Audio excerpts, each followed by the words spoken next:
Today in the media conference with Lal Goyal, which is brought to you by V4 News, Karu News, V4 Stream, Malnadu TV India, News Gaon se, Samvad Sarokar News, Bharat Post News, Gyan and Organ Donation India Foundation.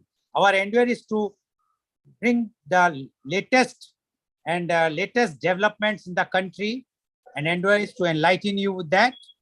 And today our topic is not only very latest, but very, very controversial and hot. The topic is, who is responsible for the Gujarat Morbi bridge collapse? But if Mr. Advocate Jain, please mute yourself. We are all in a live program going on now. But before I will go on the main topic, I would like to inform you that the world is observing today the International Day for Preventing the Exploitation of the Environment in War and Armed Conflict.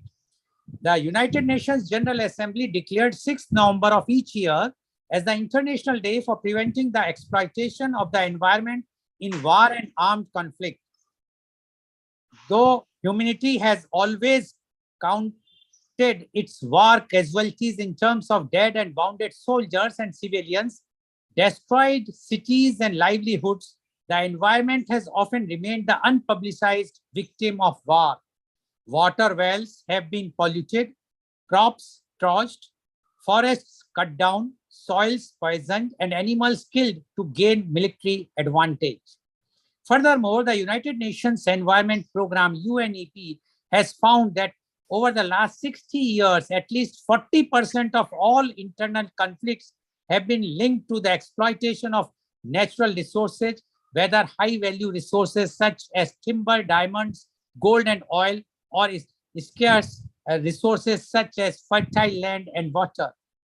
Conflicts involving natural resources have also been found to be twice as likely to relapse. The United Nations attaches great importance to ensuring that action on the environment is part of conflict prevention, peacekeeping, and peace-building strategies, because there can be no durable peace if the natural resources that sustain livelihood and ecosystems are destroyed. Media conference with Lal Goyal wishes that no war should take place, but in case of war or armed conflict, no exploitation of the environment should be there. Now coming to the main topic, and that is, who is responsible for the Gujarat Morbi bridge collapse? On 30th October 2022, a pedestrian suspension bridge over the Machu River in the city of Morbi in Gujarat, India, collapsed, causing the death of at least 135 people and injuries to more than 180 people. The 19th century bridge had reopened 5 days earlier in time for Diwali and the Gujarati New Year, following a lengthy closure for repairs. Jhulto Pul, hanging bridge, was a 230-meter long, that is 750 feet, 1.25 meter width, that is 4.1 feet, pedestrian suspension bridge, 15 meters, that is 49 feet, over the Machu River, connecting the districts of Mahaprabhuji and Samakanta. It was built during British rule in India in the 19th century. In recent times, the bridge was owned and operated as a toll bridge by the Morbi municipality, which signed a contract with the Morbi-based private trust Oriva, a company known for making clocks for maintenance and operation, on 7th March 2022. The 15-year contract was with Oriva flagship company Ajanta Manufacturing Private Limited. On 30th October 2022, 5 days after reopening, the bridge collapsed at 6:40 p.m. There were more than 500 people on the bridge at the time of collapse, far exceeding the official capacity of 125. At least 135 people were confirmed dead and injuries to more than 180 others. A large number of the victims were teenagers, women, and elderly, including 34 children. Initially, reports said that the bridge was reopened early after repairs without the required certificate of fitness from the local civic authorities. 9 people were arrested, which included 2 managers and 2 ticket clerks employed by Oreva, 2 contractors and 3 hired security guards. Media conference with Lal Goyal pays its tribute to all the departed souls. Now coming to the main topic, and that is who is responsible for the Gujarat Morbi bridge collapse. We have a very elite, knowledgeable panelists are with us. And as viewers, you know, this is a very sensitive topic. We have lost so many lives. And I expect with my learned panelists that they will keep in mind that there is a lots of sensitivity. Instead of politicizing any issue, we must try to enlighten the viewers about the facts and who are the responsible, which we are going to find out in next 1.5 hours. So I would like to invite my first panelist guest, and he's Professor Dr. Sudhir Saran. Professor Dr. Sudhir Saran is the former visiting professor, IIM, Lucknow and University of Texas at Dallas, USA. He is the founder of Dr. Sharan Consultancy, California, USA. He is the director of Eldo Private Limited, New Delhi. He has done his MBA from IIM Ahmedabad in 1980. He did PhD in 1986. He started teaching and researching business and entrepreneurship since 1984. He published research papers in reputed journals, international seminar proceedings, and chapters in books of readings. He started academic administration phase as dean in 1997, rising to executive director, controlling management and engineering institutes in 2007. Her Highness, Governor of Karnataka, nominated Dr. Saran to the Senate of Bangalore University in recognition of his distinguished academic contributions. He was visiting professor to University of Texas at Dallas from 2012 to 2019. He also visited Washington State University and President University Indonesia on the invitation of the Dean Faculty of Business in 2018. He innovated and implemented a unique model to double the turnover with existing infrastructure in one accounting year. He is co-promoter of Institute of Family Business Management Society. He is honorary director of NCR Delhi-based high-tech B2B digital startup. He is also co-founder of OWGI Foundation, which promotes social entrepreneurship ventures.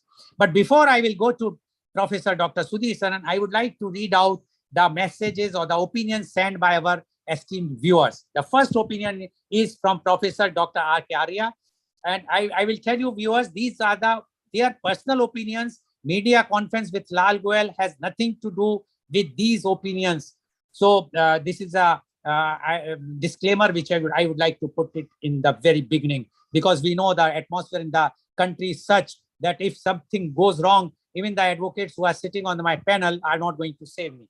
So the opinion of Professor Dr. R.K. Arya, who is the Professor of International Economics at Manav Rachna International Institute of Research and Studies, Faridabad.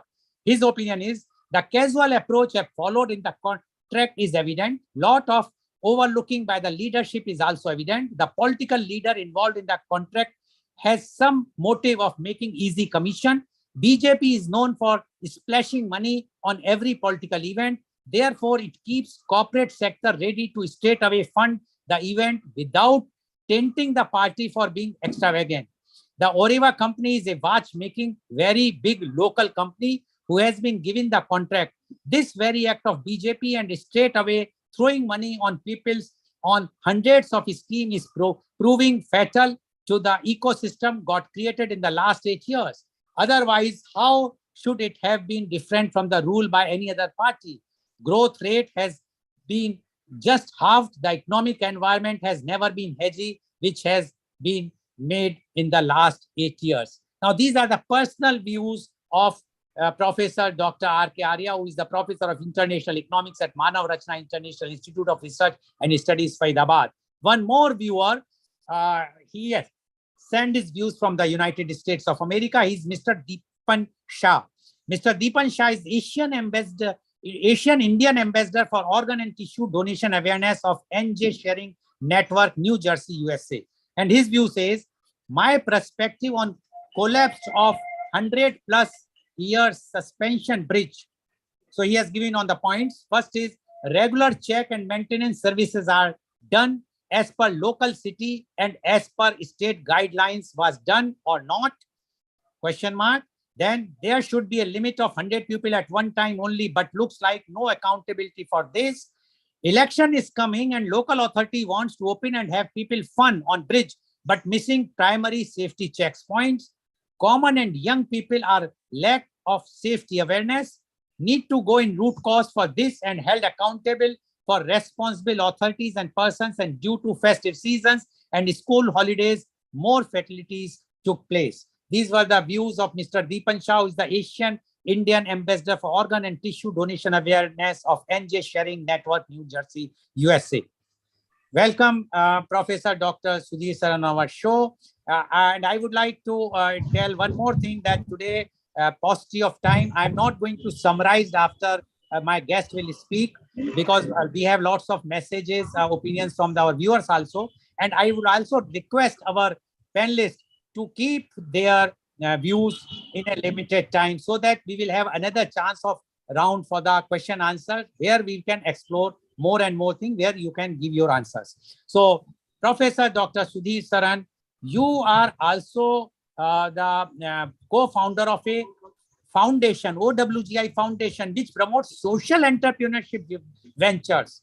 Here, the logic which was given by the foundation, that it is a charitable work which this foundation was doing, but on the cost of so many lives. Is it correct or not? And your views about who is responsible for the Gujarat Morbi bridge collapse. Professor Dr. Sudhir Saran, please. Thank you.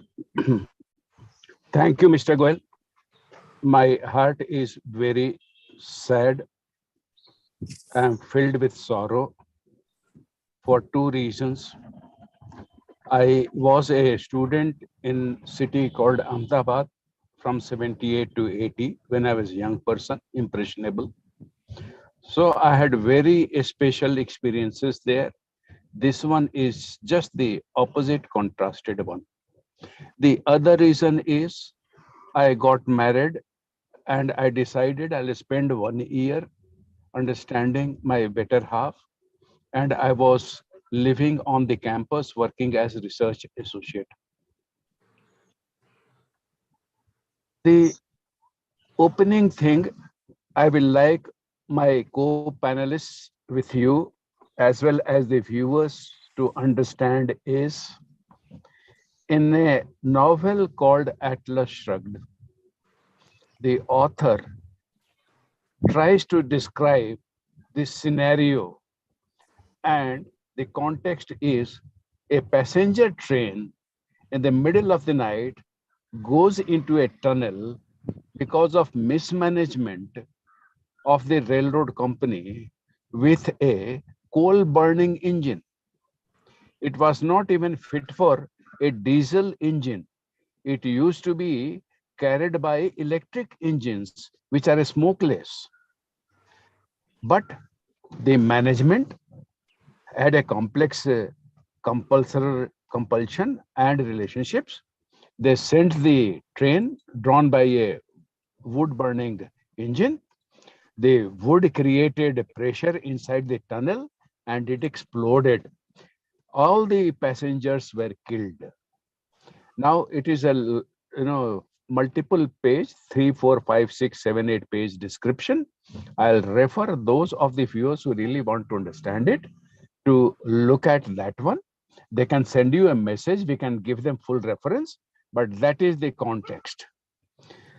With this one, I must mention there is not only one responsibility here involved, Mr. Goel. You will be surprised how many responsibilities are involved. Let me mention only the main ones. First and foremost, human life is valuable.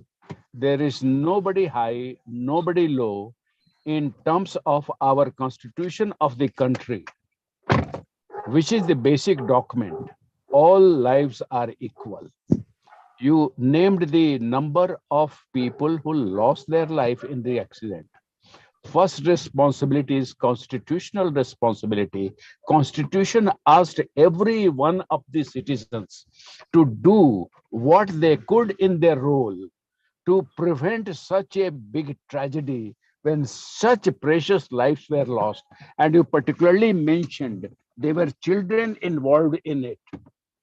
Children are the future of the country. You don't know which one will have become a future Mr. Modi, a future Mr. Shah, a future Mr. Patel, a future Mr. Nehru. Who knows what each child would have become? So, this is human responsibility, constitutional responsibility, human responsibility to preserve a child's life, which is a blank check. The third responsibility is very obvious. A business was involved to repair the said bridge. So, business responsibility, particularly corporate responsibility, corporate governance responsibility is involved here. Corporate governance responsibility is involved here. Next, the municipal corporation was involved in awarding the contract. Civic responsibility is involved here. I'm sure by now already our viewers and our co-panelists and Mr. Goel, you yourself will be able to understand why I am so sad, why I'm so moved. Because none of these responsibilities, and I've only told you few, there are many more involved. Let me quickly name them. There is a civil law code and criminal law code in the country.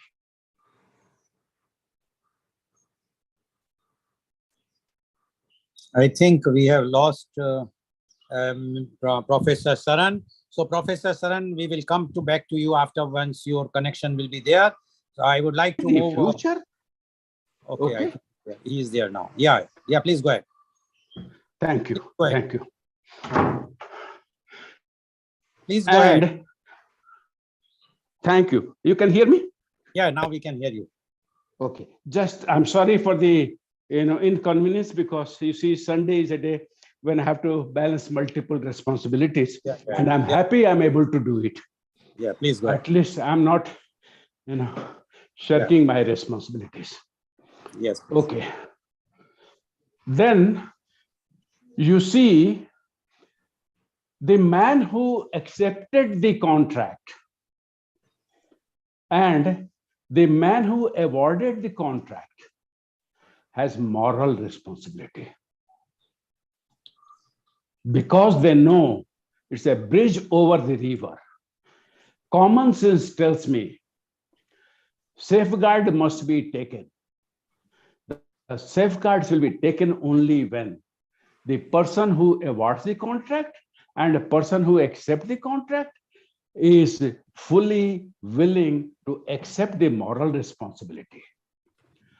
I am sure our viewers must have realized now that multiple responsibilities, unavailable responsibilities are involved here. So with these words, I will request our panelists to shed more light and say it. Before I go, I want to mention one thing, and that is those innocent children, those women, and the adults who lost their life are gone forever. There is dignity in death. The people who are responsible must introspect, search their soul. The politicians have responsibility. The civic authorities have responsibility. Law enforcement has responsibility. From the lowest session judge to the Supreme Court has responsibility. And we at large in society have responsibility. Let this be a lesson for us not to be a small people. Let us grow to the occasion and put safeguards in position, put rail guards, that these situations are prevented in two ways. If they have to happen because act of God is there, let that be. But we as humans should do everything so that there is zero loss of life. There is zero loss of life. With this, I'll end my presentation to you, Mr. Goel. I wish the families whose members have gone our sincere condolences from Media Conference with Ms. Lal Goel, with you and with our co-panelists. Thank you very much for letting me vent my feelings. Thank you very much, Professor Dr. Sudhir Saran. Now, I would like to move to my next panelist guest, and he is Mr. G.V. Manimaran. Mr. G.V. Manimaran is the National General Secretary of Rashtriya Lok Janshakti Party. This party is belongs to the Ram Vilas Paswan party, and they are supporting the NDA in the central government. Mr. G.V. Manimaran, as the strategic mentor of Canara Bank Officer Association, he's the ex-director of Canara Bank. He's ex-general secretary All India Bank Officers Federation. He's ex-senior vice president All India Banks Officers Confederation, ex-president Canara Bank Officers Cooperative Thrift and Credit Society Limited, as well as recently he joined the board of Sasvita Home Finance Limited as director, which is 76th housing finance company approved by National Housing Bank and arm of Reserve Bank of India. Welcome, Mr. Manimaran, on our show. Mr. Manimaran, before I will go to you, I would like to read the opinions of our esteemed viewers. And the first view is of Advocate Shashank Dev Sudhi. Advocate Shashank Dev Sudhi is practicing in Supreme Court, New Delhi, and at various high courts of the country. His views are: my view is pretty clear that people responsible should be prosecuted under Section 302 IPC instead of Section 34A IPC. Those who were responsible from tendering to approval to contractor to the persons at all levels. These are the views given by Advocate Shashank Dev Sudhi. We also got one more view from Rotarian Dr. N.M. Nigam. She is the chair Organ and Blood Donation Committee RID 3110, and she is the retired principal of MMPVG College Kanpur. And her views are: negligence, lack of humanitarian vision, lack of sensitivity to human life, victims of blind race of getting overnight rich, myopic vision. People of India need to be trained in citizenship and made conscious that they are part of a great universal plan and not an island unto themselves. These are the views of Rotarian Dr. N.M. Nigam, who is the chair Organ and Blood Donation Committee RID 3110, retired principal of MMPVG College Kanpur. And you have also heard the views of Advocate Shashank Dev Sudhi, who is practicing in Supreme Court, New Delhi, and various high courts of the country. Mr. G.V. Manimaran, you have already heard the views of Professor Dr. Sudhir Saran. You being a politician, although you have also worked as a bureaucrat or the officer in the banking system, you are also seeing this thing, what is happening today and what has happened, such a sad thing. We would like to, and your party is supporting the ruling party, which is ruling party in Gujarat as well as ruling party in center. We would like to know your views.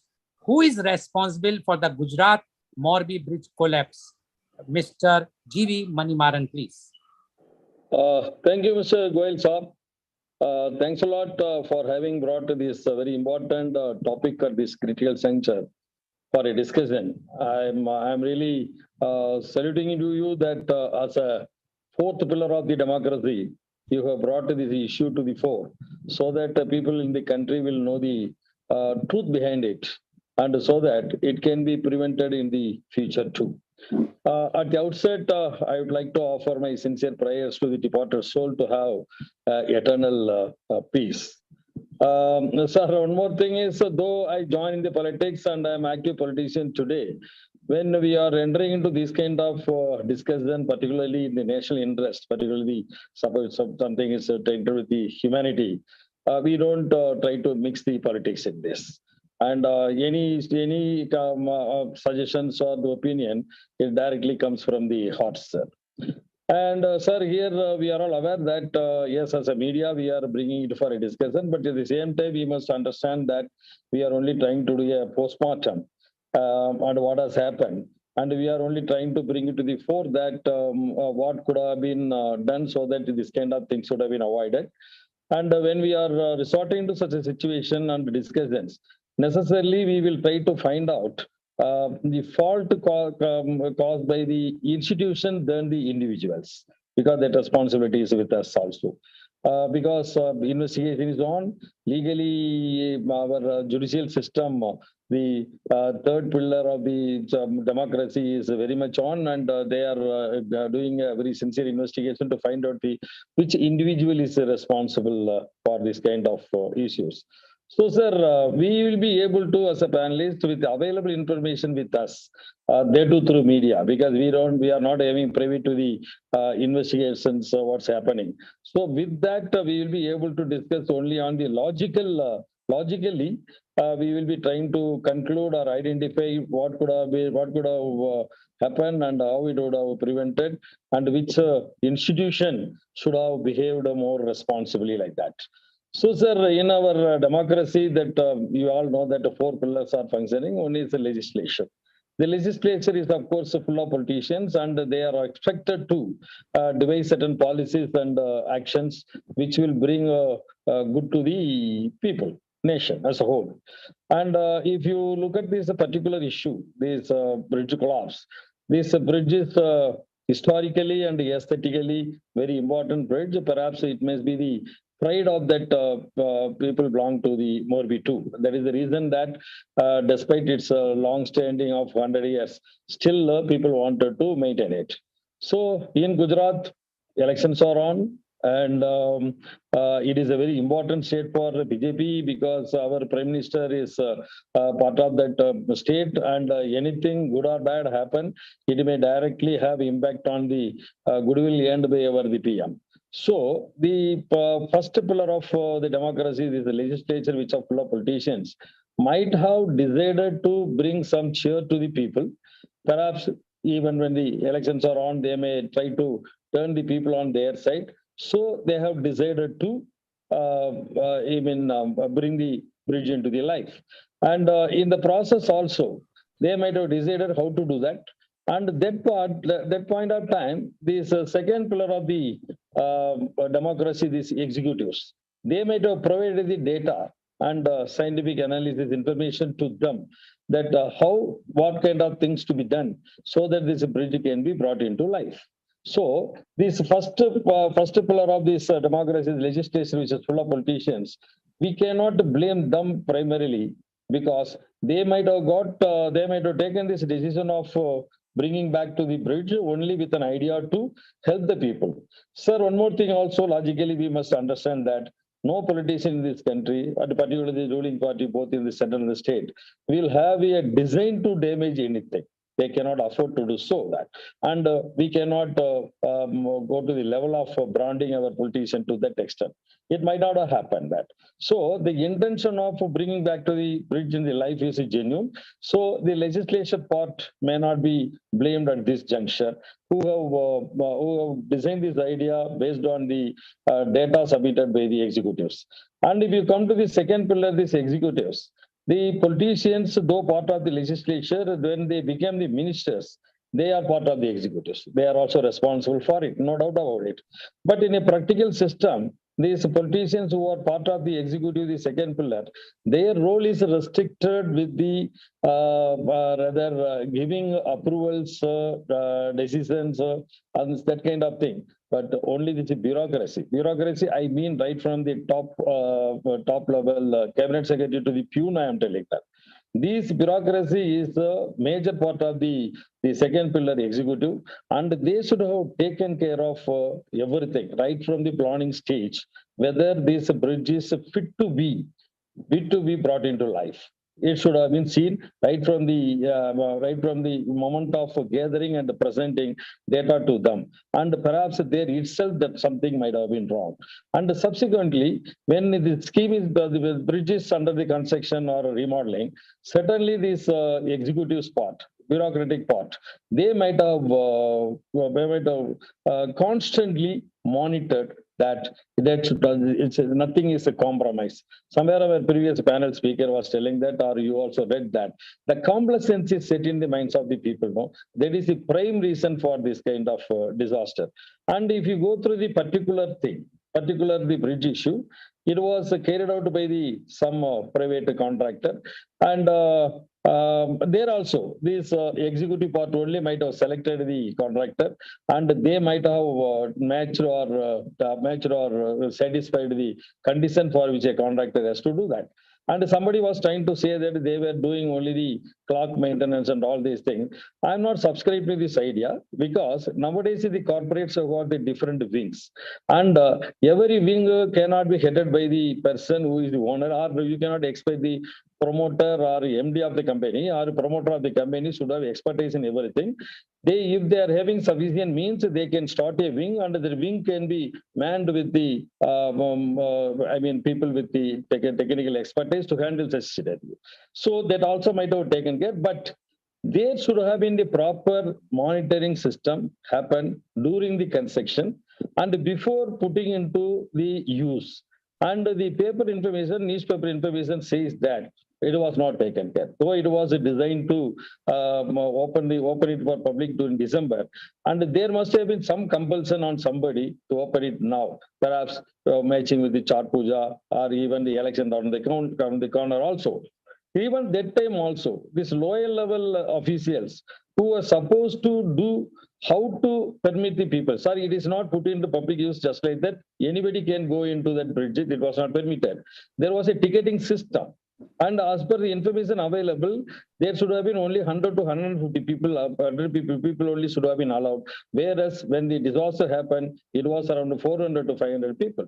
The people at the counter who were giving the tickets or the people who were checking the tickets, they must be aware that there should not have been 400, 500 people to be there in the bridge. So the more responsibility lies on the people who are in the second pillar, the executives, who are not properly monitoring or supervising the very construction part. And when they have decided to put into public use, these people should have intervened. That it was originally designed for December. And it is also a fact that they have not got the fitness certificate before going to do that. And the bureaucrats cannot keep their eyes closed when it was open to the public. They should immediately plunge into action whether this certificate was obtained. That was also the failure. And the people at the place, they should have seen that how many number of people should have been permitted into the bridge. That was not happening, sir. This second pillar, the executive category of our democracy, they were squarely responsible for all these things. Of course, we, the public, also are responsible that we are simply leaving it to the system to take care. And certainly people, allied people of that city, they also can own the responsibility of monitoring it, what's happening. And when the huge rush is there on the bridge, they also could have gone into the seat. But it's all we are trying to do the postmortem, sir. And postmortem also very much required now. Because when we are doing a proper investigation, we will try to understand what was the cause which has resulted in this kind of disaster. And such causes can be kept in the memory of us so that we can prevent that it cannot happen. It cannot happen in the future. It will not recur in the future, sir. So certainly we are all very sorry that what has happened, and we cannot go for any correction. The lesson learned out of this should be employed in various other new projects so that these things cannot happen. One such thing suddenly came to my mind is this public liability insurance. And this kind of disasters, so it is even the privately owned kind of thing where the public are coming in a big number. There, we will have to necessarily introduce the public liability insurance, and it has to be mandatory also. And the government should see that it is mandatory, and so that See what's happening now. Some death has happened. The government has shown a knee-jerk reaction of announcing some 5 lakhs, 10 lakhs rupees, and things are forgotten. And people may forget, sir. But our legislature and executive system should not forget. It has to be always kept in memory so as to avoid the recurrence in the future. So this insurance came to my mind immediately, because right from the Bhopal disaster, we are seeing that ultimately people who are not responsible who are put into trouble. So the public insurance system, if it becomes mandatory, and the government need not plug into the system to give compensation, which is of no use, and the system itself will take care of it. And here additional advantage is, when the insurance company is given this responsibility, certainly every renewal, they will go on to verify whether the system is properly on. Otherwise, it will have an impact on their P&L. And so it is another way of cross-checking these kind of projects where the public are entering will have a control. So in my view, that our second pillar, the executive, is responsible for that. We as a fourth pillar, let us also restrict our role in identifying the individual, which should not come in the way of a judiciary system to identify the individuals responsible, sir. And we will try to give this kind of solution so that it will not happening in the future. Thank you very much, Goel sir. Thank you very much, Mr. Manimaran, for giving your views. As I told in the beginning, I am not going to comment, although there are so many things which I would like to ask, but I will keep myself, I will restrain myself, and I will ask the question in the last, where I'm definitely going to ask what you have said and what is the reality.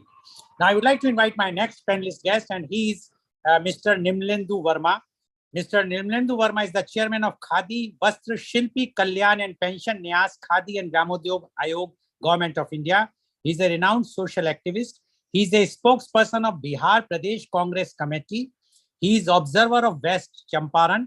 He is a member of Campaign Committee BPCEC.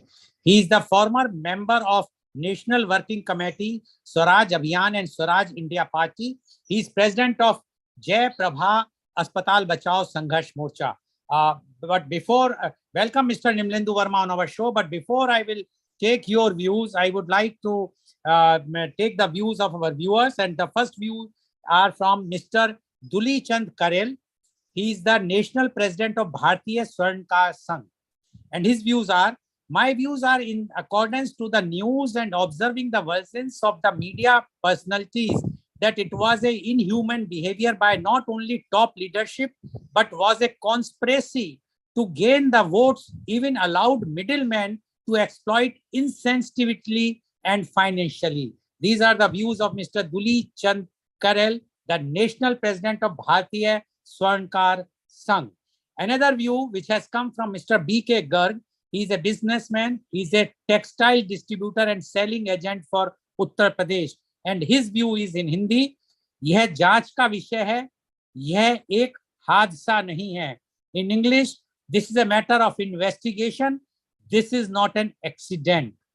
It means, according to Mr. B.K. Garg, businessman, textile distributor and selling agent for UP, this is a pre-planned something accident. It's not an accident. It is a conspiracy, which he has mentioned, but he is not giving the details. Now, Mr. Nimlendu Verma, you are also a politician. As Mr. Manimaran, you have heard the views of Professor Dr. Sudhir Saran, Mr. Manimaran, and you have also heard the views given by our viewers. Paucity of time, because I would like to take questions, tough questions today. I would request you to keep that in mind and keep the program in such a way that we should not make a tutu meme, which we have seen in other channels. So we would like to know who is responsible for the Gujarat Morbi bridge collapse. Gujarat Morbi bridge के गिरने के लिए कौन जिम्मेदार है? श्री निर्मलेंदु वर्मा जी बताएं. अपने को अनम्यूट करिए.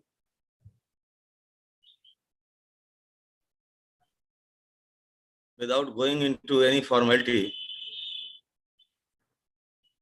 मैं गोयल साहब को आपको ये कहना चाहता हूं कि only Modi model is responsible for this disaster.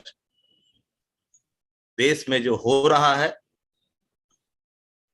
उसके लिए सिर्फ और सिर्फ मोदी मॉडल रिस्पॉन्सिबल है, जिसको गुजरात मॉडल के रूप में पेश करके एक आदमी गुजरात के मुख्यमंत्री से भारत का प्रधानमंत्री बन गया, और वो लोग रिस्पॉन्सिबल हैं जो उनको बचाने की कोशिश करते हैं। उसमें से हमारे को पैनलिस्ट भी हैं। किसी ये नहीं कहा गया कि हाँ इसमें पॉलिटिशियन रिस्पॉन्सिबल है। ब्यूरोक्रेट्स की बात करते हैं। ब्यूरोक्रेट्स गरीब क्या करेगा, उसको ऊपर से ऑर्डर मिलता है कि इस आदमी को टेंडर दे दो।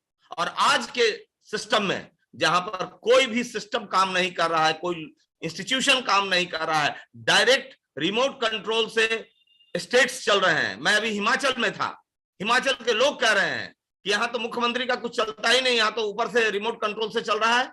वैसे ही गुजरात है, ऐसे ऐसे इमेच्योर्ड लोगों को चीफ मिनिस्टर बना दिया जाता है, क्योंकि जो यस मैन होगा वही चीफ मिनिस्टर बन सकता है। काबिल एक्सपीरियंस्ड लोगों को साइडलाइन किया जा रहा है, इवन इन द पार्टी। वैसी परिस्थिति में रिमोट कंट्रोल से चलाया जा रहा है। और ये जो प्राइवेटाइजेशन का मॉडल है, ये जो मोदी मॉडल है, ये रिस्पॉन्सिबल है। मैं शुरू से कहता हूं कि प्राइवेटाइजेशन डिजास्टर है देश के लिए, क्योंकि ये भ्रष्टाचार का सबसे सुलभ तरीका भी है। आपको महंगी से महंगी चीज सस्ते से सस्ते रेट में दे दे और आपसे पैसे ले ले, और यही मॉडल पूरे देश में चलाया जा रहा है, बिना ये चीज जाने हुए कि जिस कंपनी को, जिस घड़ी साज को, घड़ी बनाने वाले को हम इतने इंपॉर्टेंट ब्रिज का कॉन्ट्रैक्ट दे रहे हैं, वो इसमें सक्षम भी है कि नहीं, उसका कोई एक्सपीरियंस भी है कि नहीं, उसको कॉन्ट्रैक्ट दे दिया जाता है। और उसके बाद वहां के उप मुख्यमंत्री कहते हैं कि हमारी तो जिम्मेवारी ही नहीं है, ये जिम्मेवारी कॉर्पोरेशन की है। तो कॉर्पोरेशन गुजरात में नहीं आता है। स्थिति ये है कि आपने कॉन्ट्रैक्ट दिया, बिना लोड टेस्टिंग के आपने उसको ओपन कर दिया, बिना सर्टिफिकेशन के आपने उसको ओपन कर दिया। रिस्पॉन्सिबल कौन है? सबसे पहले इसके गुजरात के मुख्यमंत्री को कम से कम अगर कोई थोड़ी भी नैतिकता बची हुई थी तो इतने बड़े डिजास्टर के लिए उनको इस्तीफा देना चाहिए था। और अगर थोड़ी भी नैतिकता प्रधानमंत्री मोदी में बची हुई है तो उनको वहां जब मुख्यमंत्री से इस्तीफा मांग लेना चाहिए था। लेकिन इनके यहां कोई कार्रवाई नहीं होती है। इनके यहां कार्रवाई सिर्फ विपक्ष के नेताओं पे होती है, बाकी तो ये दूध के धुले हुए हैं, इनके यहां तो कोई गलती होती नहीं है। नैतिकता है कहां? छोटे छोटे बच्चे मारे गए जो बेचारे इनोसेंट थे, जो अपने कुछ देर के लिए एंजॉय करने गए थे। वो मनी मेकिंग मशीन शुरू हो गया, टिकट कटने लगा। टिकट कैसे कटने लग गया? बिना परमिशन के। और उन लोगों को उस पर डेथ ब्रिज पे भेज दिया गया। और ये मॉडल पूरी तरह से मोदी मॉडल है। जिन चीजों को मजबूत करने की जरूरत थी उनको मजबूत नहीं किया गया। उसमें स्टेनलेस स्टील के प्लेट लगाए गए जिसमें कोई जाए तो उस चमक दमक में देख करके कहे कि अरे क्या बात है, क्या मोदी मॉडल है। लेकिन जिन चीजों को मजबूत करने की जरूरत थी उसको मजबूत नहीं किया और आज ये डिजास्टर हो गया। और इतनी दर्दनाक घटना हुई है, इतनी दर्दनाक मौतें हुई हैं कि रोंगटे खड़े हो जाते हैं। लेकिन रोंगटे किसके खड़े होते हैं? जो देश का आम आदमी है, जो बुद्धिजीवी है, जो जिसमें कुछ नैतिकता बची हुई है, जिसमें कुछ सेंटिमेंट बचा हुआ है। बाकी आदमी और बकरे काटने वालों में कहां कुछ फर्क है? इनको तो न तो कोई नैतिकता है, न कोई सेंटिमेंट बचा हुआ है। और ये जो दो लोगों की सरकार है और ये जो उनके समर्थक हैं, मैं उनसे ज्यादा उनके अंधभक्तों को दोषी ठहराता हूं। क्योंकि अगर कोई आदमी, हमारा नेता अगर गलत करता है तो वो गलत है, उसको पद से हटाइए। लेकिन यहां पर स्थिति है कि वो कुछ भी करे, हम उसको समर्थन ही देंगे। जब समर्थन देंगे आंख बंद करके, रिजल्ट्स ऐसे ही होंगे। आज पिछले 20 सालों से मोदी जी को 20 साल पहले के बिहार में का जंगल राज दिखाई पड़ता है। आज पूछता है बिहार, मैं जानता हूं कि गुजरात में जंगल राज है, क्या कंप्लीट जंगल राज हो गया है? ये जवाब दे नरेंद्र मोदी। वहीं से आते हैं और आज भी रिमोट कंट्रोल से गुजरात चला रहे हैं। थोड़ी सी भी शर्म हया नरेंद्र मोदी जी को नहीं बची हुई है, थोड़ी सी भी। आप सरदार पटेल का जयंती समारोह मना रहे हैं, उसमें रंगारंग कार्यक्रम करवा रहे हैं। आप में थोड़ी सी भी आत्मीयता नहीं बची हुई है। अरे जिस गांव में लड़कियों की बारात आती थी और अगर किसी का डेथ हो जाता था तो हमारा समाज ऐसा है कि उसमें बैंड नहीं बजता था, उसमें लोग खाना नहीं खाते थे और किसी तरह से फॉर्मेलिटी निभा दी जाती थी। आज आपको इतना भी बेशर्म हो गए हैं बिल्कुल ही कि बच्चे छोटे छोटे अबोध महिलाएं, इतने दर्दनाक मौत उनका हुआ है। आप 3 दिन के बाद पहुंच रहे हैं हॉस्पिटल में डेंट पेंट करा रहे हैं आप वहां पर, आपके पहले की आपको वो महक नहीं लग जाए। ये सिर्फ और सिर्फ मोदी सरकार इसके लिए रिस्पॉन्सिबल है। और मैं कह रहा हूं गुजरात में पूरी तरह से जंगल राज है और गुजरात की जनता को इसके लिए जागरूक होना चाहिए और सोचना चाहिए कि उनको जंगल राज पसंद है या जो पहले गुजरात था, जो नैतिकता का राज था, जो विकास का राज था आज से 20 साल पहले, वो चाहिए। ये गुजरात की जनता को सोचना पड़ेगा, भारत के अंधभक्तों को सोचना पड़ेगा। थैंक यू वेरी मच निर्मलेंदु जी। ये आपने अपने विचार थोड़े से, हालांकि विषय के में रखे लेकिन थोड़े से हटके रखे, पर ये आपके व्यूज हैं, these are your views, you are free to speak, this is the beauty of the democracy of India. And now I have to move to my next panelist, and I will request because he has asked me, and I will request Advocate KC Jain. Advocate DP Singh has to go, so he requested me to take a bit early. He has to leave at 11:30. Is it okay that because you were not there earlier, otherwise I would have taken permission before the program. Is it okay if I will take him right now? It is okay. It is fine. Okay, thank you very much. No issue. Okay, because I have seen in the court, this custom is there, customary. This, so I try to copy that. Anyway, thank you very much, Advocate Jain, for giving your permission. Now I would like to invite Advocate Deo Prakash Singh. He is the advocate at Patna High Court. He is a member in several government advisory bodies. To his credit, the monitoring and conducting of the service conditions of a large number of employees to the tune of more than 50,000 for mega corporates, MNCs, PSUs, and government bodies. He is member of Regional EPFO Committee, Bihar and Jharkhand. He is chairman of Labor Resource Subcommittee, Bihar Industries Association. He is president of Central Association of Private Security Industries, Bihar chapter. His articles are published in several prestigious magazines. He is author of Labor Law Support LLS, published by Bihar Industries Association, which was released by former President of India, late Shri Pranab Mukherjee. Welcome, Advocate Deo Prakash Singh, on our show. But before I will take your views, I have to take the opinion of our viewers. And the first opinion is of Mr. Sumit Pal Sharma. He is the partner of Prumex Global Mumbai. And his view is, it is a classic case of political patronage to business entity. Responsibility, if fixed, will touch a lot of people top to bottom. These are the views of Mr. Sumit Pal Sharma, who is the partner of Permex Global Mumbai. Another view has come from Mr. Arun Agrawal. He's a developer and contractor at Mathura. And his views are in Hindi. 43 साल बाद सूर्य चंद्र ग्रहण के योग में हुआ मोरबी हादसा. So according to Mr. Arun Agrawal, who is a developer and contractor, this mishap is because of the eclipse of lunar and solar eclipse, because it has happened after 43 years. So these are the views which has come from our viewers. Now, Mr. Advocate Deo Prakash Singh, you have heard our earlier panelist, Professor Dr. Sudhir Saran, Mr. Mani Maran, and Mr. Nimlendu Verma. We would like to know from you your views on who is responsible for the Gujarat Morbi bridge collapse. Advocate DP Singh, please. Good morning, panelists and Goel Sahab. Really, it is a very important subject. And I would like to do through this subject to concentrate on the public contracts and public procurements that is being done in our country. You know that the size of our country GDP is, I think, around 3 trillion.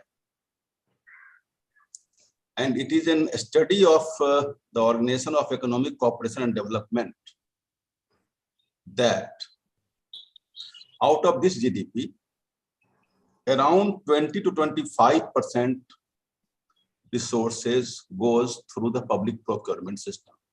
That is by the government contracts, if you understand it in simple words. So like that, it will goes around 60 lakhs crores. 60 lakh crores gone through the public contract system. And out of that 60 lakh contracts, it is the estimate of that study that 25% of monies goes to in bribery system of the politicians and the government officials. So that will be around 15 lakhs crore every year. 15 lakh crore money go in the bribery system to fund the election, to run the crony capitalism in our country. Because crony capitalism has already grabbed our country thoroughly now.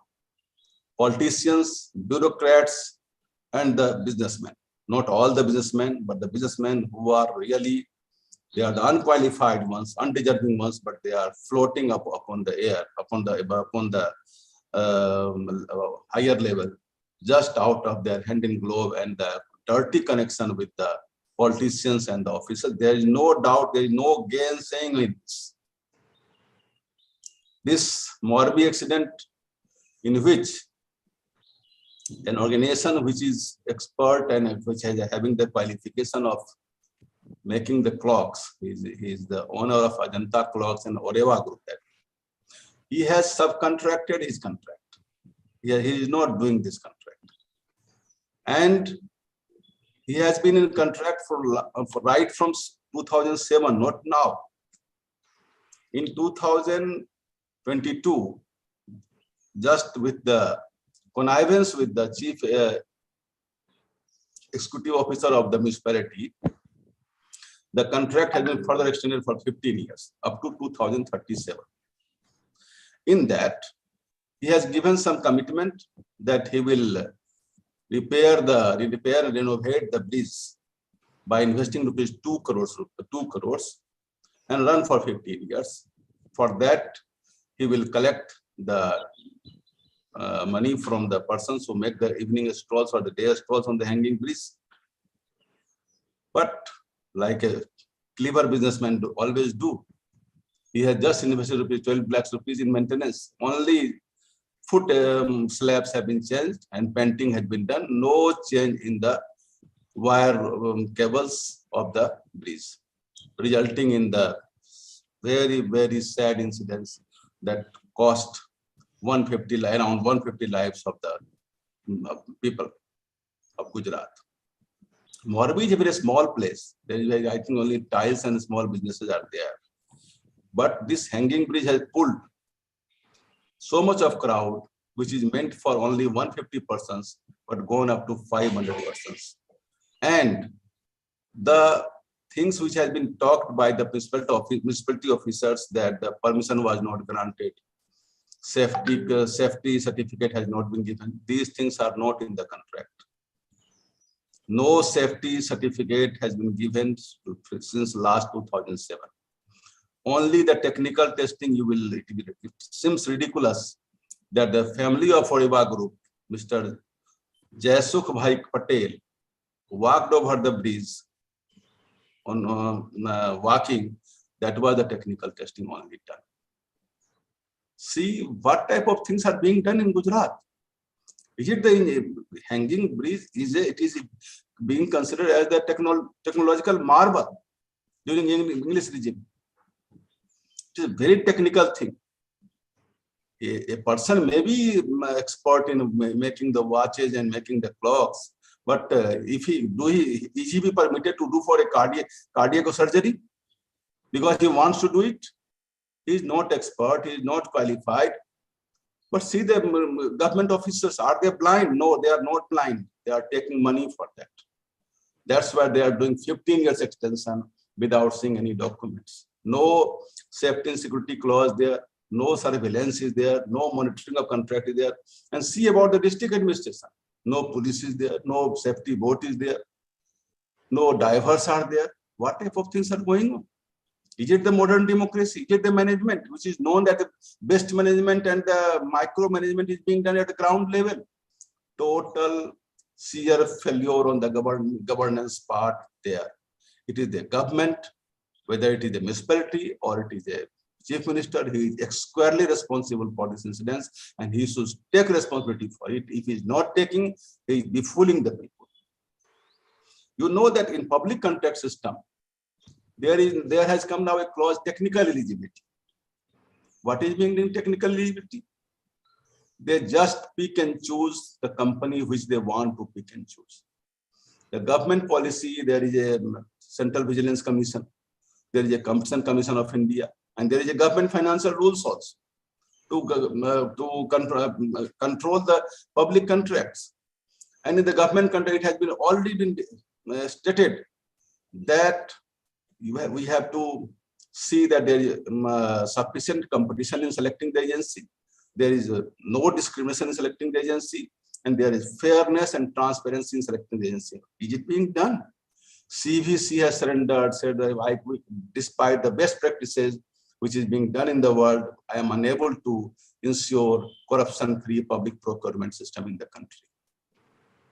Why? Because the politicians and the officials are not cooperating. They see and they draw in every way, in every reform, they try how to work for their own contractors. A single contractor is being given multiple contracts. And what they are giving as in the eligibility contract? Turnover is the first qualification. Who will get the more turnover? The person who has got the previous contract. These things, which then there is a clause of predator, that not a single organization should be given all the work, so that countries should develop multiple technocrats and multiple entrepreneurs. And in this power sector, what you have seen, so many persons doing very good in power sector at India level, when they have went to at the global level, they have been blacklisted. Why? Because they are expert in bribing the government officials. They are not expert in their works. They are not expert in their technology. And this is the case, because we cannot estimate these contracts in monetary terms, like 40 lakhs and 6 lakh crores are being swindled away by these public contracts. We should consider it is manifold damage to the country, because the real entrepreneurship is not developing in the country, because real entrepreneurs, good engineers, good technological agencies are being demotivated by these con operators who are ousting the scrupulous workers by the unscrupulous ones. And government is a partner of this murky game. Mr. Raghu Ram Rajan, when he was the governor of RBI, he said that it is the public contracts has become the fountainhead of corruption in our country, through which the elections are being funded, through which politicians are making their pocket thick, and through which officials are living the life just like the ancient king or more than that. Mr. Narayan Murthy, who is the chairman of Infosys, he said, I have never earned a single rupee in government contracts in India because of the delay, because of the bureaucracy and red taping and the corruption in public procurement system. Is it the certificate? It is not the responsibility of the government whose boasts that I want zero tolerance. This Morbi case is an outcome of the murkier game and crony capitalism between the government and the contractor. Nothing else. People's life are just being crocodile tears, nothing else. What Mr. Bilbendu Verma has said, I don't agree with him word by word, but government, not even in Gujarat, all over India, the government of whichever party, they are hand in glove with the contractors, and the officials are cooperating them. They are also making their pocket and bags thick. Thank you very much. Thank you very much, Advocate Singh. And as I know that you have to leave, but before you leave, answer my one question. In Negotiable Act 138, NI Act 138, all the company directors although there is some judgments have come recently, but all the directors were responsible if there is a check bounced and the case is of FIR is filed or the case is filed against the chairman, managing director, executive directors, etc. Why no FIR has been filed against all the directors of this Ajanta clock company? Why the leniency is there? After all, so many lives have died. There is a check given to one party to another party of few lakhs rupees. The FIR has been filed. The court takes the consequence, but here nothing is happening. Why, as an advocate, don't you think this is lacuna in the eye of the in the court, the legal system, or it is intentionally no FIR has been filed against the company directors? Odeva is not a company; it is a trust here. So why? What about the trustees? And so far trustees are concerned, they are saying that they are doing it for charitable purposes. They have not taken a single. Advocate Singh, my question to you is the counter. Advocate Singh, my question to your counter question is, for a charitable purpose, can we play with the life of 135 or 140 persons? Is it allowed in the law? As per the law, that we can kill the pupil and we say we are doing for the charitable purpose. Is it allowed? Not at all. We should not run after the crow. We should just catch our ear. One thing I want to say, that the chief executive officer and district administration is squarely responsible. Nobody else is responsible. घर में आग लगी, घर के चिराग से, nothing else. Correct.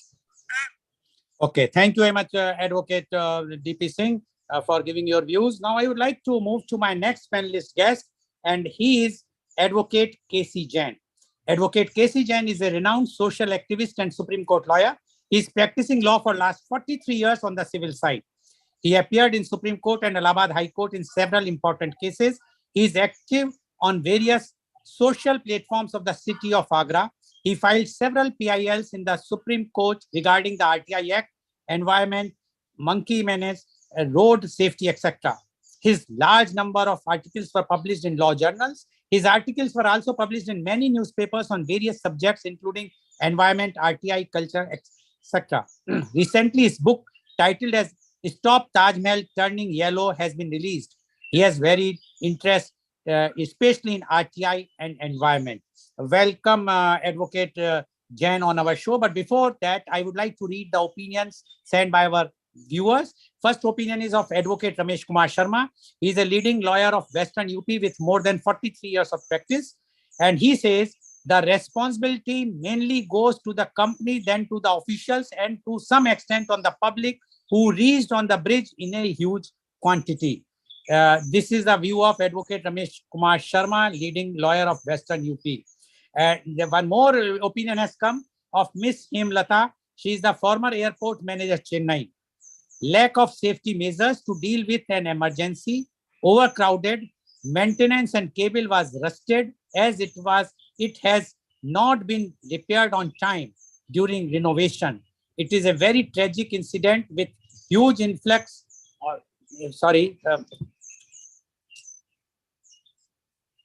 One moment, please. Sorry. Yeah. It is a very tragic incident with huge influx of bodies in short span. I feel it all happened due to the negligence of administration with massive corruption. A detailed inquiry must be implemented as early as possible. These are the views of Ms. Hemlata, former airport manager, Chennai.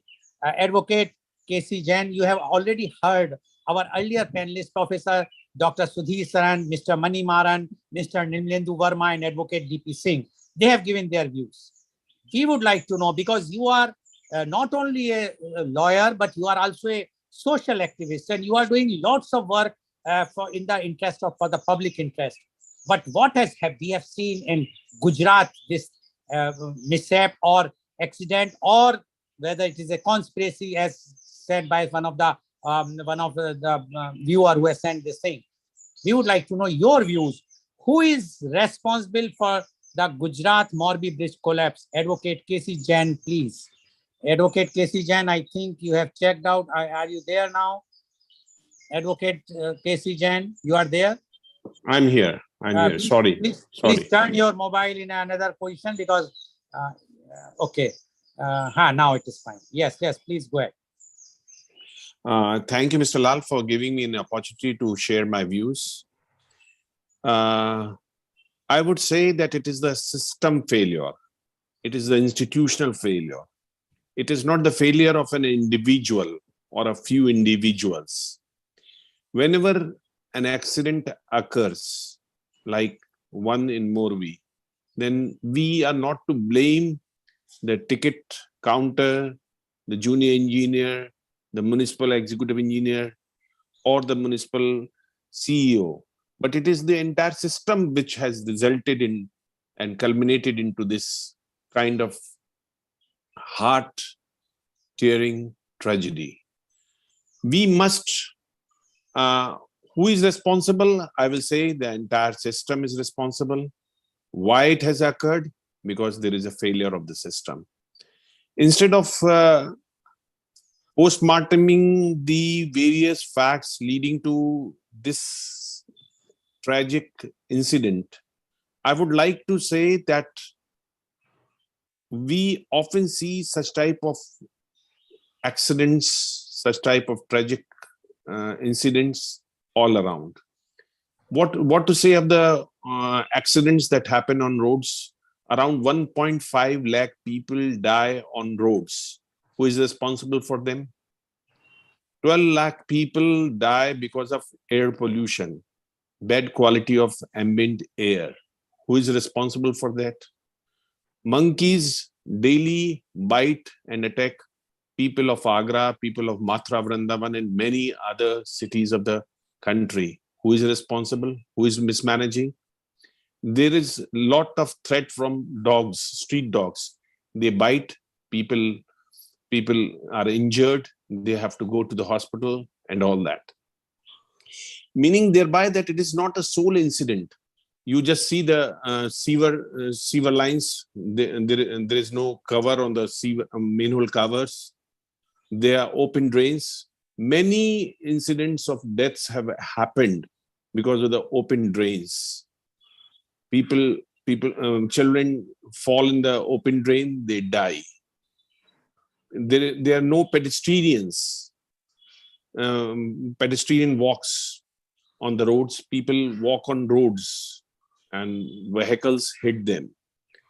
The question is, can we isolate the entire scenario by picking up only one incident of Morbi, or we have to see holistically? I would say that we need to improve the system, because we all co-panelists have focused on the various aspects and those who are responsible for them. I would focus for a few minutes about how can we improve the system so that such type of incidents don't occur in future, or there are very less number of incidents that occur. Number one is the tenders process. We have to bring transparency in the tender system. They should be online. Quality should be the hallmark instead of the lowest price that may be given by a tenderer, by a contractor. There should be greater transparency in the tendering system, because sunshine is said to be the best disinfectant. There should be a restriction on subletting of contract. You have qualified a contractor by finding him whether he is eligible, he has done whether he has done the desired quantum of work in past. But when he sublets it, what to say of the subletting contractor? He's not qualified. Whether there is any permission that is taken by the department concerned to sublet the work to some other ineligible, I would say ineligible group of people who execute the work at site. Therefore, the tender process is to be foolproof with the help of technology, so that it is transparent. More people can look into how a person has been chosen to do the public contract, which ultimately affects a large number of people. Number one is the tender process in the system reforms. Number two is Monitoring during constructions. I would say that there should be adequate safeguards that should be adopted during monitoring with the help of technology, photography, video photography, and time-to-time reports and inspection reports. They all should be put on a website of that department so that it should be under public glare. Monitoring during construction. Then comes the post-construction monitoring. There should be inspections, mandatory inspections, maybe of road, maybe of a bridge, maybe of a drain. After how it is functioning, it should be very specific that post-construction, at what interval the such inspection should be regularly conducted, so that the maintenance part may be an integral part of the entire process of construction and tendering. Because what generally people do is that in the construction activity, they fund for the construction, but the maintenance part is ignored. And people ultimately suffer because of lack of maintenance. I would also say that for every public work, there should be pre-fixation of responsibility of all concerned. That who will be held responsible for the bad management, for the bad quality of the work. Is he the junior engineer? Is he the executive engineer, superintending engineer, CEO? Whoever, I will say, whoever gives sanctions, they should be directly held responsible. The people heading government can also not escape the responsibility, because ultimately they also are a part of the process of sanctions and approvals, not directly, then indirectly. Ultimately, they should be in the tender, whenever we float a work, they should be focus on fixing the liability in case of any breach of any duty. The public servants cannot escape their responsibilities. Only the works done in a bona fide manner can be exempted from being questioned in law. But anything which is substandard, which is not up to the expectations, which is not up to the contractual requirements, that cannot be exempted, and they are to be held responsible directly. Therefore, my point of view is that this Morbi accident is not an act of God, but it is an act of fraud. It is the culmination of the institutional failure. We have to think many times, we have to brainstorm that how we can reform the system so that in future such accidents don't occur. Otherwise, after this show, after some time, we all will forget Morbi, but accidents will keep occurring, and they will keep causing pain to the heart of the people close to the departed souls. Therefore, we should not end with discussion. We should press the government to formulate system reforms, and they should be practiced in a transparent manner and with the help of technology, so that public glare, they come in the public glare, and there is a crowd sourcing, crowd watch of what is happening.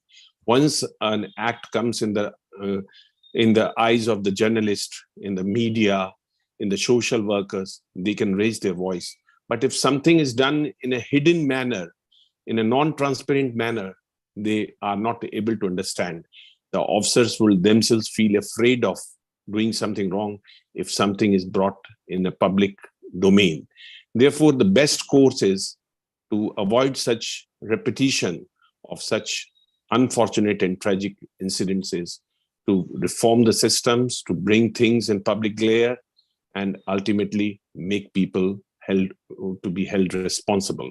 With these words, I would like to conclude my statement. Thank you, Mr. Lal. Thank you very much, Advocate K.C. Jain, for giving your views. Now, I am coming to the question-answer session, where I will again request our panelists to keep it quite in a very, very limited way so that we can hear from everyone. So my first question goes to Professor Dr. Sudhir Saran. Professor Dr. Sudhir Saran, always for the corporates, there is two words, corporate responsibility and corporate good governance. Do you think in this case, both things were violated by a corporate group, whether it is a trust? We all know how to manage, because these trusts are nothing but a bigger fraud because of the tax evasion. They are doing it in the name of trust, but all the activities they are doing the same. All the money has been siphoned out in the name of managing trustee or whatnot.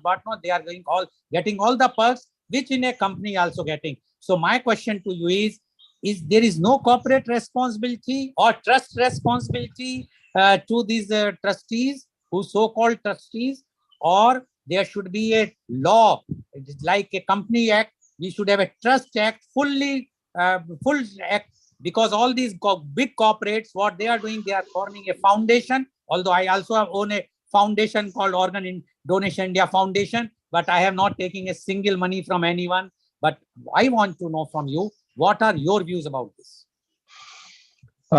Mr. Goel, you don't need a man of my intelligence to answer your question. It certainly is a failure of corporate governance, and it certainly is giving up the corporate social responsibility. Why? One loud fact is there. Human lives, including of women and children, which are most precious, have been lost in this incident. Now, you ask me the question, so let me do justice to this one.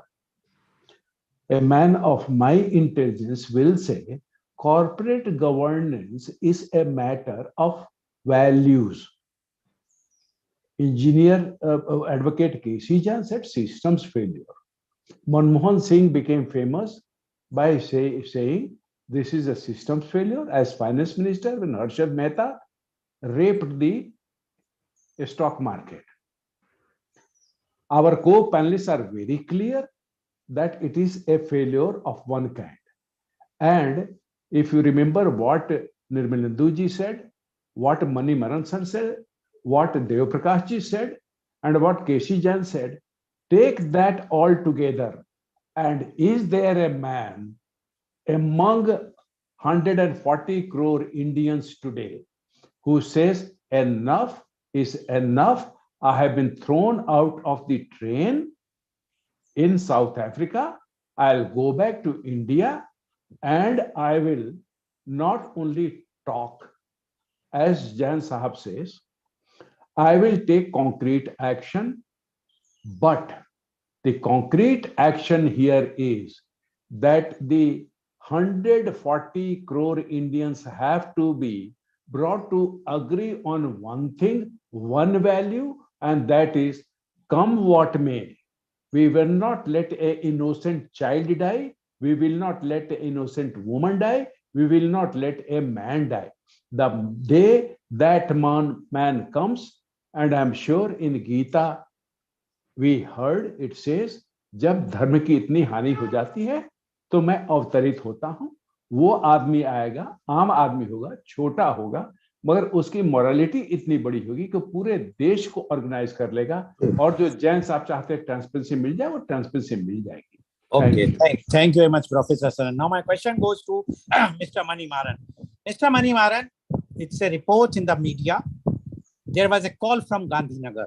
Gandhinagar is, you know, is the place, the capital of Gujarat. And we all know. And because one side we are saying the investigation is on. Other side, Advocate Jain says transparency. Where is the transparency? Investigation by whom? Those again bureaucrats. One side you are saying bureaucrats are corrupt. How we realize that those who are doing the investigation, they are not corrupt, or they are not going to take the bribe? So why not the transparent investigation? Why not there is a white paper about whether the contract was given or not? There is a conflicting reports in the media. Somebody says there is a contract. Somebody says it was an oral contract. Whether there was a call from Gandhinagar or not. Why there is no such type of openness? This is a technology. We are in such a time today. Everything should be on net. What has happened? Who has given the contract? Day by day, there should be a updated, as Advocate Jain has said. What do you say about this, Mr. Manimaran? Sir, no doubt that this transparency is the essence of the good governance. We need transparency. But what stage practically we must see that investigation involves so many things, and the people who are doing investigation, they know that what is to be revealed at what point of time, because sometimes too much transparency during the process of investigation also may be detrimental to the very process of investigation. And when I am telling that the system's fault, or when some panelists told that people are corrupt, bureaucrats are corrupt, it doesn't mean that every bureaucrat is corrupt. And that being the case, our country would have been dumped into the sea long back. And there is another system called judiciary. Though the investigation is going to be happen, that the investigation report is going to be subjected to the scrutiny of the judiciary, and we can't doubt the judiciary also. When that being the case, Goyal Saab, we'll have to close all these things and get away from this country itself. So we believe strongly there are some good people there. They will be doing their job at least now, answering to their conscience, and they will bring the facts out, sir. Okay, thank you very much, Mr. Manimaran. Now मैं question पूछना चाहता हूं निर्मलेंदु जी वर्मा जी से। एक state ऐसी है जहां bulldozer चल जाता है, जरा सी भी कोई दिक्कत होती है, अगर वो दूसरी कास्ट का आदमी होता है, हमारे रिलीजन के दूसरा रिलीजन का आदमी होता है। अभी तक बुलडोजर क्यों नहीं चला? अभी इतने लोग मर गए, अभी तक आपने बुलडोजर नहीं चलवाया गुजरात में। आपकी पार्टी क्या कर रही है? आपके नेता ने कह दी हम पॉलिटिसाइज नहीं करेंगे, इतने लोग मर गए तो उनकी मौत का कोई जिम्मेदारी नहीं लेगा। अपोजिशन वाले कहते हैं हम पॉलिटिसाइज नहीं करेंगे, वो कहते हैं हमने इन्वेस्टिगेशन के लिए भेज दिया। सबको पता है इन्वेस्टिगेशन में कितने साल लगेंगे, वो टीम अपना टाइम बढ़ाती जाएगी, उनके पास उनका DATA बढ़ता है। ये एक इन्वेस्टिगेशन इंडिया में सबको पता है। उसके बाद कोर्ट कचहरी, तारीख पे तारीख, उसके बाद जब जजमेंट आएगा तब तक तो कितना भोपाल कांड में हमने देखा है। क्या कहना चाहेंगे आप वर्मा जी? मैं आपकी पार्टी पे भी ब्लेम कर रहा हूं इस बात को। अनम्यूट करिए। बिल्कुल कीजिए, लेकिन थोड़े हमारे धर्म संकट को भी समझिए। जब हम बोलेंगे तो हम कहलाएंगे कि हम राजनीति कर रहे हैं, और जब हम नहीं बोलेंगे तो कहा जाएगा कि एक अपोजिशन कमजोर है। आप इस बात को थोड़ा समझने की कोशिश कीजिए। बुलडोजर किस पे के ऊपर चलता है? जो सत्ता के खिलाफ है उसके ऊपर बुलडोजर चलता है। जो सत्ता का दलाल है, जो सत्ता का दामाद है, उसके ऊपर बुलडोजर नहीं चलता है। चाहे उत्तर प्रदेश हो या गुजरात हो, कहीं नहीं चलेगा। ये तो काम ही हो रहा है उसी सिस्टम से। ये जितने मोरालिटी की बात एडवोकेट केसी जैन साहब ने किया, ये तो बिल्कुल स्टैंडर्ड प्रैक्टिस की बात उन्होंने करी। लेकिन आप ये देखिए कि मोरालिटी है कहां? ये तो वन मैन शो चल रहा है, रिमोट कंट्रोल से चल रहा है। तो यहां पर बुलडोजर चलाएगा कौन? बुलडोजर तो वही चला रहे हैं ना जो उनके मन की बात ना करने वाला हो, जो उनके अगेंस्ट वाले हैं, उनके ऊपर बुलडोजर चल रहा है। ये तो उन्हीं के लोग हैं।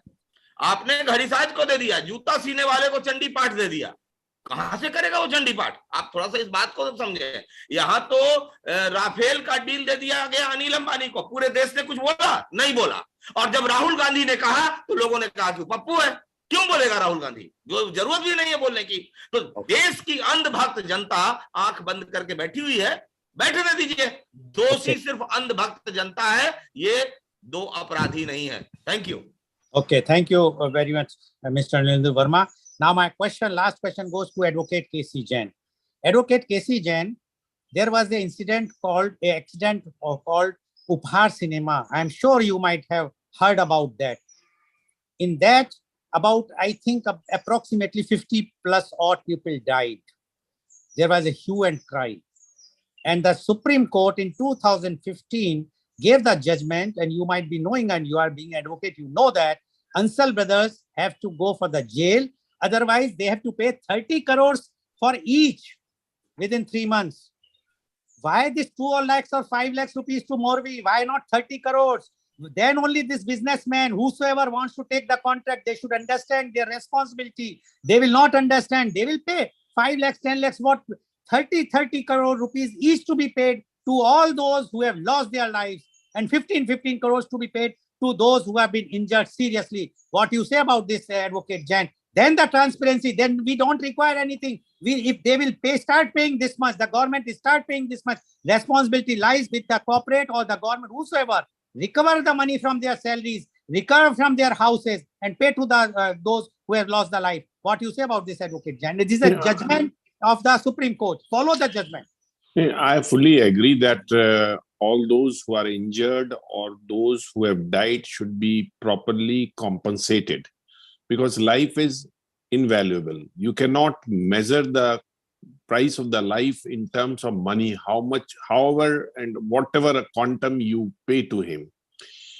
But I differ a little that can we require the government to pay 30 crores for each death?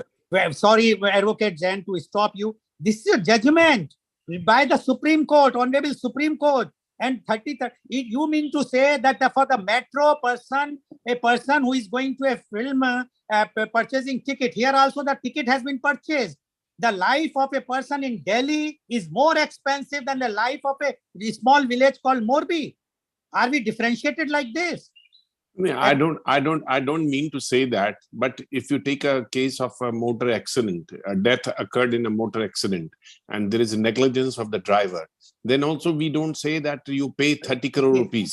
See, try to see the similarity in Upar cinema and Morbi accident. The tickets were purchased. I purchased the ticket to watch a movie. I purchased a ticket to go on the play on the bridge.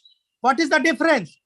And this is whether they got the fire permission or not, whether they got the permission, they have got the permission to reopen the bridge, the same. Why the money is, I'm asking you that the responsibility lies here. You charge 30 crores. Let the Ajanta person should pay 30 crores. They will, then all the other businessmen will understand not to venture in such type of units which was not their business. What do you say about this? Better it is that in the terms of the contract, we clarify that in case there is an accident and a person dies because of the operation of the operation then they will be liable to pay this much of amount. Let it be very clear in the advance to the entrepreneur. Okay, thank you very much for giving your views. Although I differ with you, because there was no contract in any movie picture hall that if you are going to a cinema, you have to pay 30 crores. There was no contract, but still the judgment has been given because they were of a affluent classes. Those who have gone to Upar cinema, they belongs to a metro city called Delhi. The Supreme Court is situated in Delhi. It's a very small village, and Gujarati people have died. What difference it makes? We are 140 crores. No, there's a difference. So viewers, you have said, so thank you very much.